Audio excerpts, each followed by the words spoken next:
So, obviously there has not been a new F-Zero game in quite a while, since 2004. And you know what?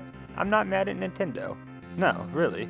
Call me a fanboy or just a fan of whatever they do, but I'm cool with it. Mostly. It makes sense why there hasn't been a new game. First, there's the issue of who's going to develop it. Sega can't because they're making Yakuza now. Nintendo doesn't know what to do with it. It doesn't make sense for one of their top studios to make it because F-Zero isn't a big seller. Why would they make it when they have to make a new Mario Kart, which is guaranteed to sell 5 times the amount? And if a lesser studio makes it, then what's the point of making a game that doesn't compare to GX? Do you want another GP Legend, but it's on a console? But the much bigger problem is the consoles Nintendo has made post-GameCube were not suited to F-Zero. The Wii would have been bad for it. Even with the added power of the Wii, it would have been tough to make it look better than GX visually, and motion controls would be a bad fit. The best I can think of is B on the Wii remote as R, Z is L, A is A, C spin attacks, and you shake the Wii remote to boost. It's not bad actually, that probably could have worked. But Wii games that used the nunchuck didn't sell great, and then the Wii U would have been a disaster. It would have sold like 12 units and killed the series. F-Zero on 3DS would have melted eyeballs, and I don't want to play F-Zero on 3DS with low resolution and uncomfortable controls. The Switch is the first viable system for F-Zero Nintendo's produced since the GameCube, but another big issue is the key people at Nintendo don't know what to do with it. Takaya Imamura, who designed the characters in the original F-Zero and was involved in the production of X as an artist and supervising GX, said in 2003, shortly before GX's launch, "I found myself at something of a loss as to how we can take the franchise further past F-Zero GX. He said that in 2003. And then there's Miyamoto. Miyamoto's kind of been under fire in the F-Zero fandom, and it pains me to say anything negative about him, but the criticism isn't entirely unwarranted. In 2012, he was genuinely surprised that people said they wanted another one. I am really pleased to hear Twitter's opinion, because since the first episode on Super Nintendo, many games have been made, but the series has evolved very little. I thought people had grown weary of it. I am also very curious, and I'd like to ask those people, why F-Zero? What do you want that we haven't done before? And then in 2013, he reiterated they didn't have any ideas for a new game, and they don't want to outsource it because they got burned in the GBA games and on Star Fox Command and Assault. Finally, in 2015, Miyamoto said, "If we create a new type of controller interface, and we find that controller interface is particularly suited for F-Zero, then maybe we'll do something again with it in the future." It seems the issue is Miyamoto doesn't want a new F-Zero game unless it has some weird motion controls or something. Miyamoto is an innovation guy. He doesn't like making the same game over and over unless it's called New Super Mario Bros. But I think I can safely say that there aren't any F-Zero fans who want a new game to use some weird controller gimmick. I think motion controls got a bad rap, and I'm a little sad it kinda died, but they would not work well in F-Zero. And to be fair to Miyamoto, they did make a bunch of F-Zero games in the early to mid-2000s that did not sell well. So it's entirely reasonable for him to be surprised that people want a new game, especially when they don't know how to make a game better than something we've seen before. And to be fair to Nintendo, they did try to get Criterion to develop a new game in 2011. That was a great idea. If Sega and Nintendo can't, Criterion is the only other developer I'd want to make a new F-Zero game. But unfortunately, they are busy at the time and had to turn them down. So basically, Nintendo doesn't know what to do, Sega can't do it, and Criterion turned them down. It makes sense why there hasn't been a new entry in a series that hasn't sold particularly well since the Super Nintendo. Jesus Christ, look at new Super Mario Bros. Sales numbers.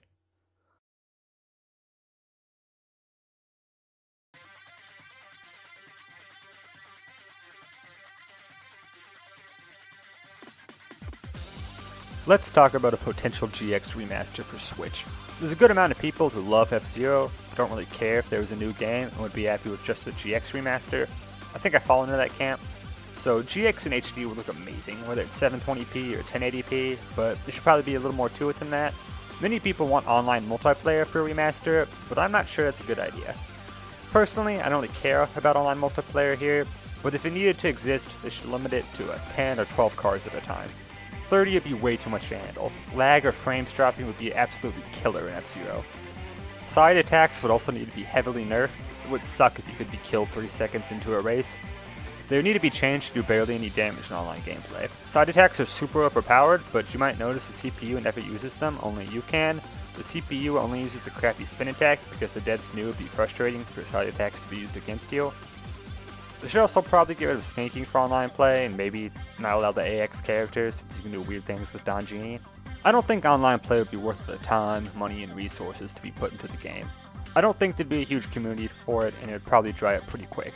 But if they wanted to add more to the game to justify selling it for $40 or $60, then go for it, I guess. What I do think needs to be done is to address the difficulty. Now, I don't have any problems with the difficulty. I beat all the story mode on very hard and all the cups on mastered. No big deal. I don't know why you're making a big deal about it, guys. Just stop. But I think it needs to be made easier, not because it's too tough or unfair, but so reviewers will not complain about it as much and scare people off.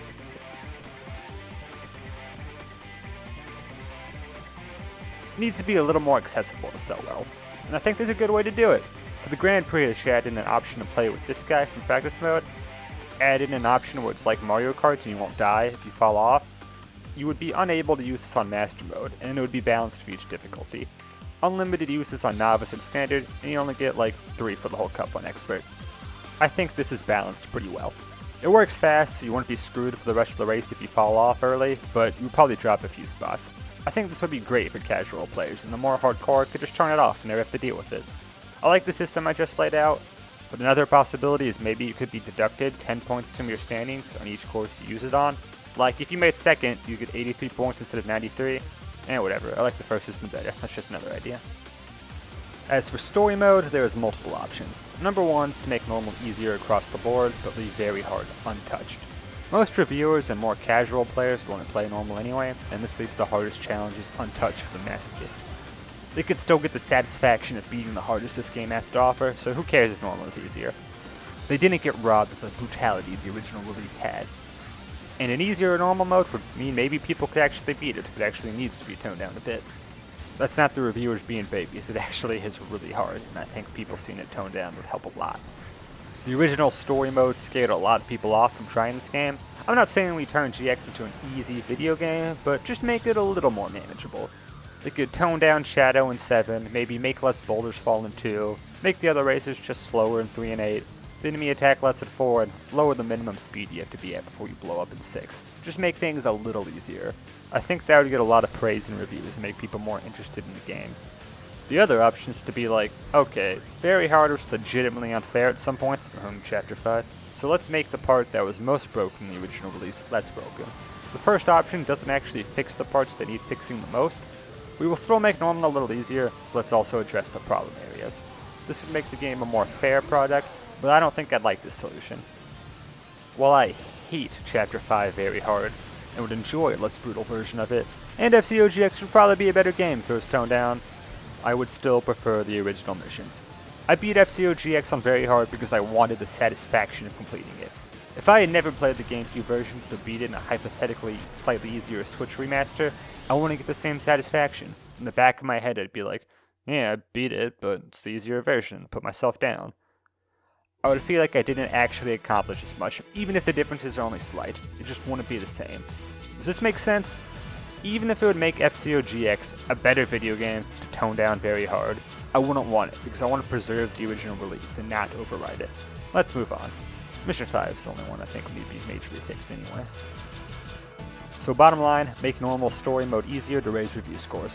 Other minor changes to the game beyond difficulty, maybe add a death race mode in the main menu. It could be a new track or be based off Mission 4. Make the alternate versions of Mute City and Big Blue unlocked from the start so we can hear the classic tunes if we want. And this last one might be too tough to implement, but it'd be cool if they added either the Neo Blue Falcon or the Super Falcon from X. The Super Falcon was an expansion kit only, upgraded golden version of the Blue Falcon from X.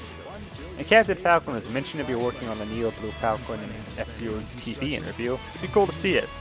It might be too hard implementing a new car, but if they wanted to brand it as a remake instead of a remaster, then it'd be neat to see.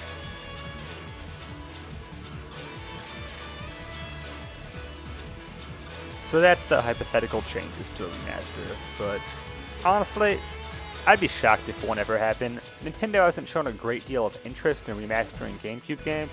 The only ones they've HDified are Wind Waker and Twilight Princess, and those had more substantial changes in an attempt to justify a full price tag than the changes I suggested here. The Metroid Prime trilogy may come to Switch and kinda counts, but isn't really the same thing. F-Zero is not a huge series, and it would not be at the top of the list of games Nintendo wants to remaster. So unless they really start pumping these bad boys out, GX isn't the most likely candidate. That's even if they have the ability to. Sega made GX, and while Nintendo owns the rights to the game, I'm not sure they have the technical ability to remaster GX. I'm not entirely sure if anyone wants to code to GX still. GX is a technical powerhouse with a very peculiar, in-depth physics systems. It would be a tougher than average game to port, and would be much tougher without any assistance from the original programmers.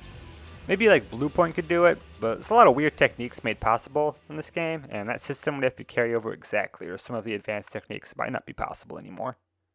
And then there's the GameCube controller issue. One of my hopes for the Wii U was that the Smash GameCube controller adapter would be used for more games, such as Mario Kart. That wasn't possible on Wii U, but on Switch the adapter is compatible for every game, even if it doesn't work correctly on every game. I hope if any GameCube games come to Switch, the devs recognize the adapter and build the port with it in mind.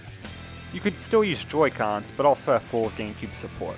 Like, for instance, I want to play Resident Evil 4 on Switch with the GameCube controller, and I hope Capcom keeps the GameCube icons for QuickTime events and has it work like the Wii version and be a selectable option. Anyway, my point is GX would be a lot worse without the GameCube controller. I've seen reports of people playing GX in Dolphin or Nintendo Don't with a Wii U Pro controller, and they varied from it being perfectly fine to okay to it works but not as good as GameCube. Like, I guess it'd be fine to play GX with the Joy-Con, but I can't imagine doing it, and I don't want to. Let me clarify the potential issues that would arise when playing GX without a GameCube controller. The GameCube has L and R triggers that are both analog and digital. They are pressure sensitive and can record many different inputs. This is a huge factor when playing GX, as how much you press the button affects how sharp you turn. The ZL and ZR on Joy-Cons are basically just normal buttons. They have two states, pressed and not pressed. I honestly have no idea how games like GX or Mario Sunshine would work on Joy-Cons or if they're even be possible. Nintendo was sued for violating patents by using analog triggers on the GameCube and Wii Classic controllers.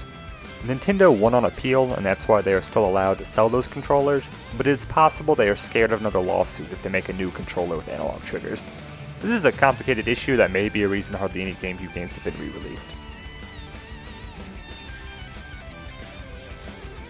So that's one option for a new F-Zero game, simply remaster GX in HD. You know what else they could do? Completely remake F-Zero X. X is a fantastic video game that is let down by its hardware. X runs great, but every review criticized its graphics. I think they're a little harsh, but no one would ever call X a beautiful game. Remake X with modern Switch quality graphics and it would be incredible. There's options too for what they want to do. They could do like the standard thing, or try to make it look like the official art and maybe have like a cel shaded thing going on or something. Either way, they need to embrace the 90s comic book feel, and I hope they wouldn't just copy GX's look or try to give it a modern feel. X has a unique feel that should be kept.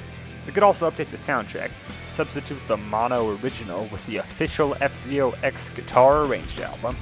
X's composers made an official album of them playing X's soundtrack with real guitars, and it's rad. And obviously include all the 64dB expansion stuff like the track editor and give people the option to download other people's tracks like in Mario Maker. Man, I just made myself super hyped for this. It sounds awesome.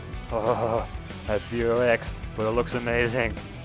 I'm not sure what I'd want more between a GX remaster and an X remake, but I know I'd prefer them both as options compared to a brand new game.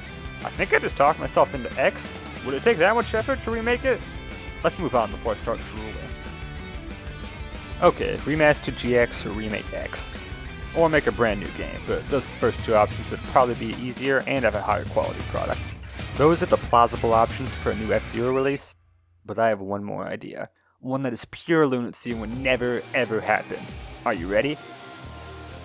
A Yakuza game which you play as Captain Falcon set in Mute City. It makes a ton of sense.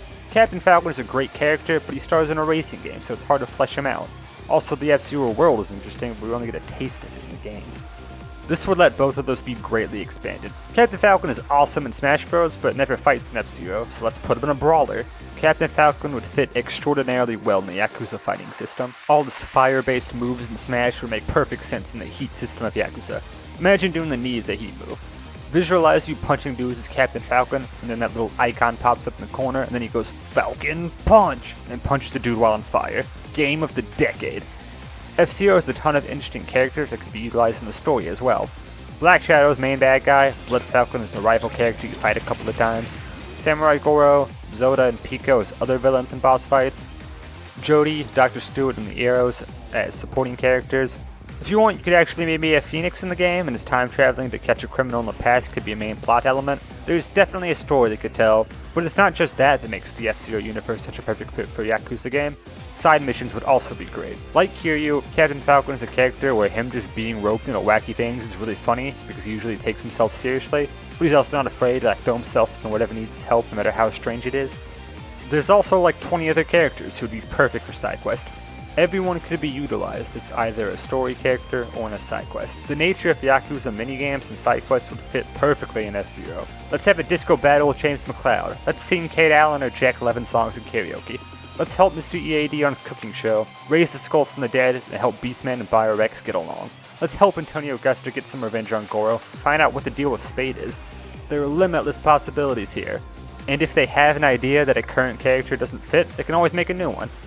So I had this idea, and I thought it was great, but then I found out, like previously established, the team at Sega that made F-Zero GX became Ryuga Gotoku Studios that makes all the Yakuza games. Could this be any more perfect?